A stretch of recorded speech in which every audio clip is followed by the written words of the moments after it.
Hey there, it's Belen with Aggregate Technologies, and I'm not sure if it has to do with the price of steel going up, but we have been getting a lot of phone calls to our sales and estimators asking, we need to make a concrete repair. Is there a way that we can remove the concrete without damaging the rebar? Can we keep the rebar? And the answer in short is yes, you can, and it's through one of our processes that we use called HydroDemolition. So let me try to explain it to you as quick as I can.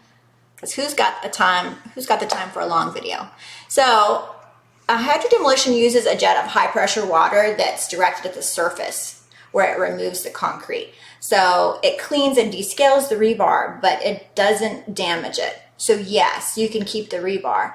And HydroDemolition is also going to remove the concrete without creating microfractures to the surrounding concrete. And it's going to be 25 times faster than mechanical methods. And once the concrete is removed, you're going to be left with a superior bonding surface. So you actually get to extend the life of your concrete repair up to 3 times. So I hope that is a beneficial piece of information to you. We're always here to answer any questions. Thank you so much, and God bless.